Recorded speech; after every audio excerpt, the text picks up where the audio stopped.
Peggy 16. Sega.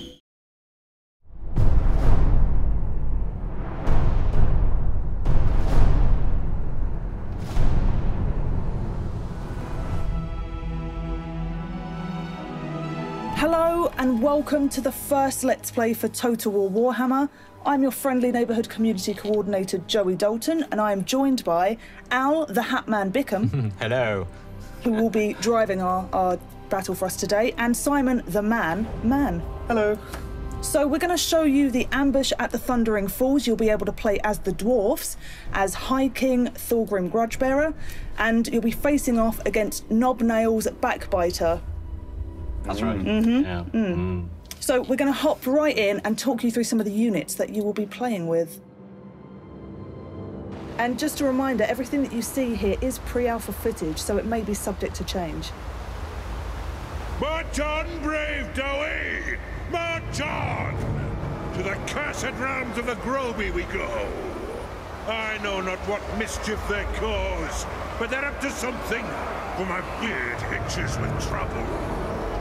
We take the underway, these ancient highways, built by dwarf hands, give us the best chance of approaching swiftly, catching the greenskins unawares. Let us not dawdle, for there are grudges to settle, and new entries in the Dammer's Cron to right.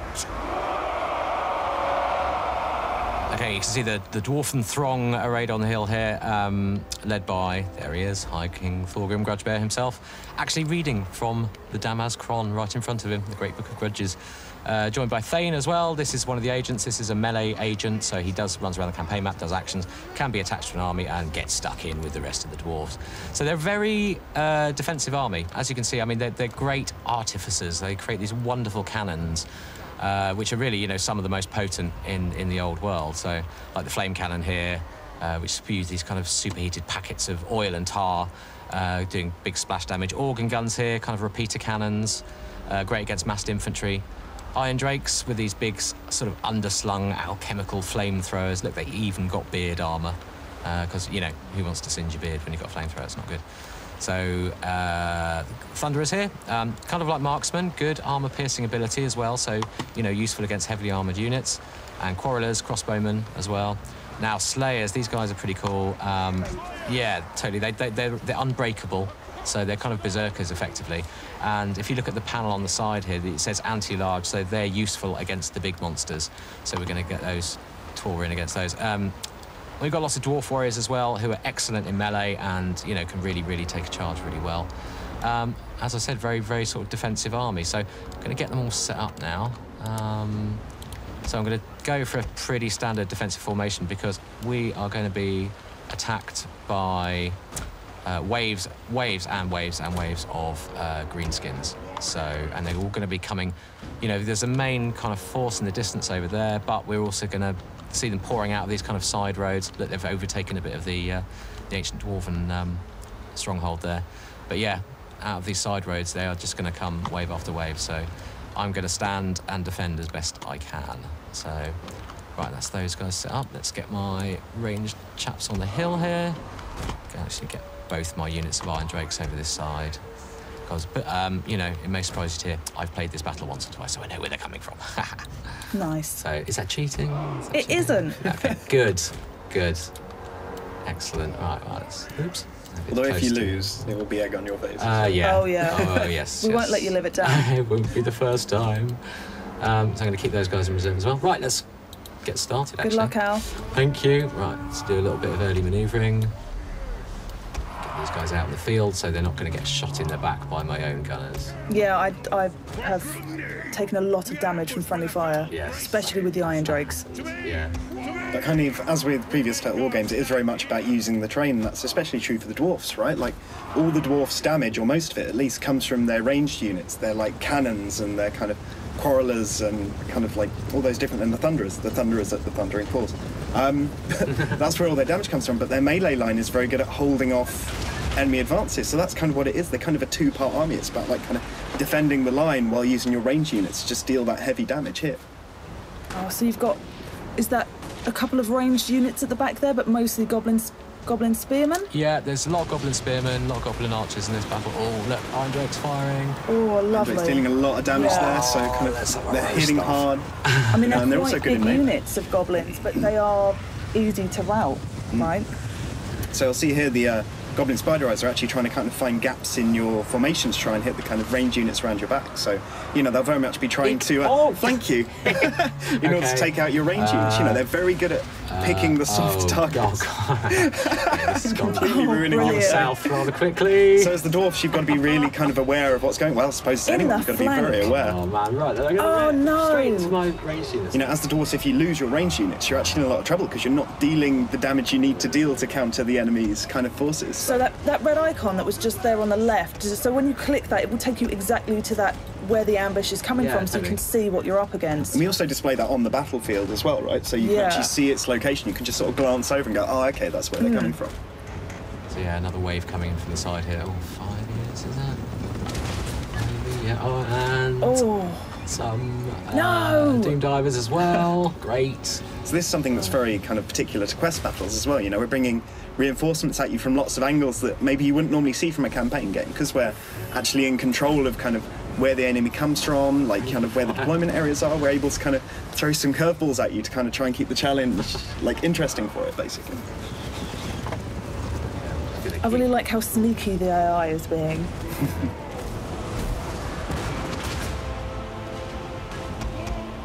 Form these guys back up.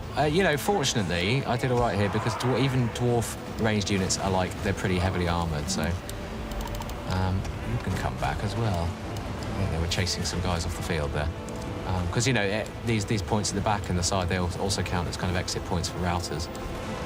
Well, that's the interesting thing, because for the first time, I think, in a Total War game, you've actually got non-square playable areas, right? Like, you're fighting in the Dwarfen Underway here. And Yeah, you've as you got can like see, a it's a kind lane. of long tunnel, but there are points for your units to route out and for reinforcements to come in kind of around the map, as it were. So you get some interesting battles.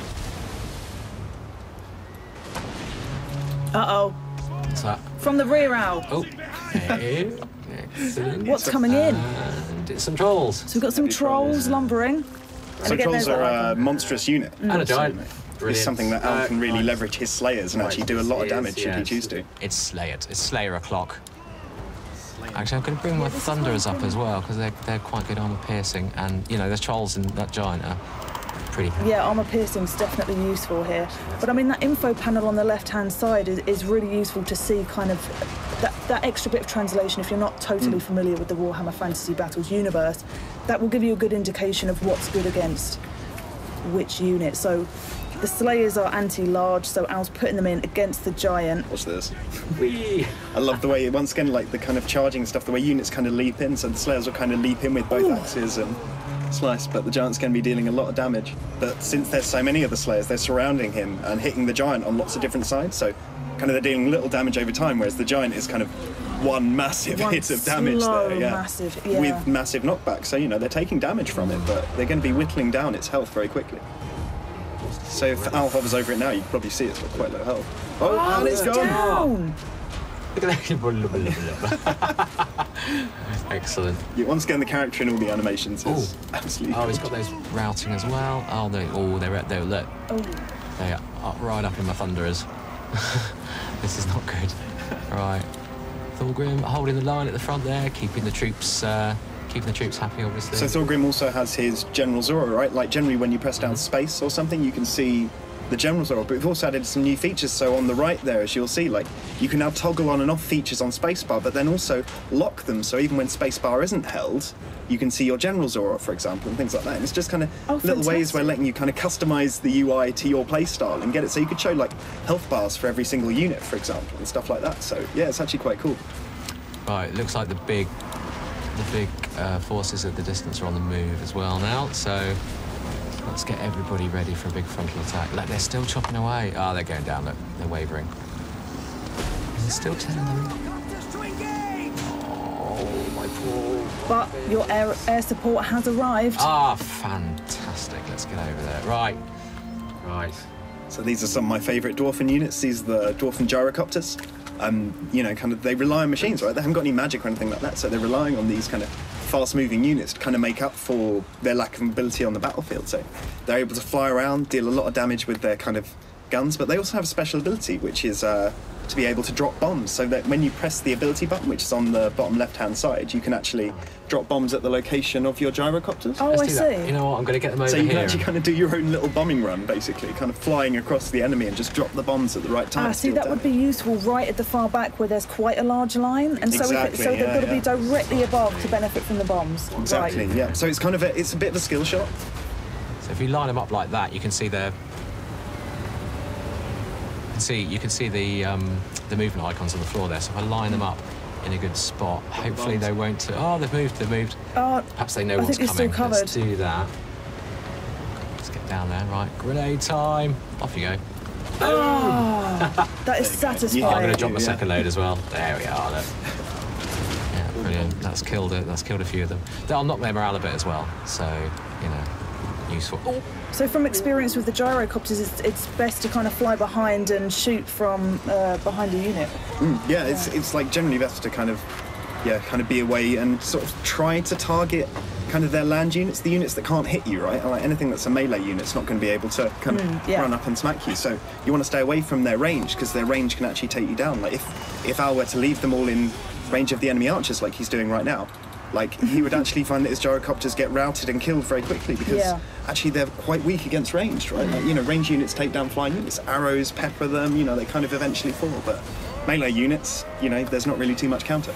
What was that orange? Is that a Nightshade and Curse of the Bad Moon? Oh, it's all gone wrong. Oh, it's all gone over there though, so it doesn't look like this. So when Curse of the Bad Moon is cast, of course, it kind of moves in a random direction. So sometimes it works for you, sometimes it won't. Obviously, so it's a vortex spell, right? So I see. Okay. There's Knobnails. Look, it looks like he's used his magic and he's got stuck straight into the melee. Wow, this is interesting. Well, he's fighting some routing troops, but he's obviously seizing an opportunity. My Longbeard's on him, so that Arachnarok is still running around dealing damage, similar to the Giant. Like, it's really kind of large damage-dealing unit there, so it's going to be taking big chunks. With added goblins firing down from his back, which is so Thorgrim's taking damage there. So, like, as Al can see there, he's got a potion of healing, which he can cast on himself. This will give him regen over time, so it'll start kind of regenning some of the health that he's lost in battle. So, kind of timed use of this, because it's a one-use item, right? Like, once you've drunk it, there's no more to drunk. Like, so... he's got to pick the right time to use that. Is that the ruby ring? That's actually the fiery ring of Thori. Oh. So awesome. Yeah, so like characters from campaign are picking up these items and are then able to bring them and use them in battle to kind of help fight. Awesome. These situations, it's obviously been used to good effect there. I mean, considering there's that bit of narrative that with the named characters, I guess you want to keep them alive, so those health potions are definitely beneficial. Yeah, like it really does help. I mean, as I say, since they're immortal, they're only wounded, but them falling in battle is a big thing, right? Yeah. Like the enemy's going to take a really large morale, like you're going to take a large morale penalty even from them falling. And exactly. Losing Thorgrim in a battle like this, he's kind of a charismatic leader. The dwarves rely on the discipline and holding together. When he falls, they've kind of lost all that, so keeping him alive is actually very important. Yeah, absolutely. But then he's also a really good damage dealer, so you've got to kind of make that choice between, do I throw him in there where he's going to be useful, or, do I risk him? Do you know what I mean? So you've got to kind of choose between them. But then you've got heroes like the Thane that Al's got there. So, like, the Thane is really good as well, kind of similar power to someone like Thorgrim. If I lose Thorgrim here, I'm going to be in trouble. You will be in a lot of trouble. Get the charge on. There you go, so you can see the Longbeards charging in there. Oh no, run away, Thorgrim! I love their beard animation. It's just fantastic. They're dusting the ground with their beards as they run. There are some absolutely epic beards going down for the Dwarfen army, I think. Oh, he's got out. Yep, that's good. Oh, and the Arachnarok's going to rout. Let's hope so. So he's just engaged there with the Longbeards and Valor. It's off. The Thane. Yes! So the large charge take that. In the abdomen. That's right, I'm going to bring these guys back actually, because I think I sorely need them. How are we doing? So I sent my Iron Drakes over here to start cleaning up these Orc archers that have been peppering me for ages. As you can see, the fire of the Iron Drakes, like really low range, like they're not very, they can't fire very far, but the damage they're dealing over time is absolutely huge. Like they're really, really effective in that kind of situation. And of course their armour makes them actually quite good in melee, right? Like they're a small unit, so they're not going to last too long, but they can certainly defend themselves until support arrives to relieve them. So if they are engaged, do they drop their their cannons. Is that right with the Iron Drakes? No, they'll be hitting people around the face with their With cannons. them? Wow. They get a cannon in the face, as it were. No one wants a cannon in the face. Oh, yes! crikey. Hey! Ow, the Hatman Bickham. Oh, maybe work for that, I tell you. Well done, Al. Well, yeah, you looks like you took quite a lot of damage Yeah, there. I but was panicking a bit, actually. I think you only have one unit of Quarrelers in your Thane that are vaguely unscathed. Yeah.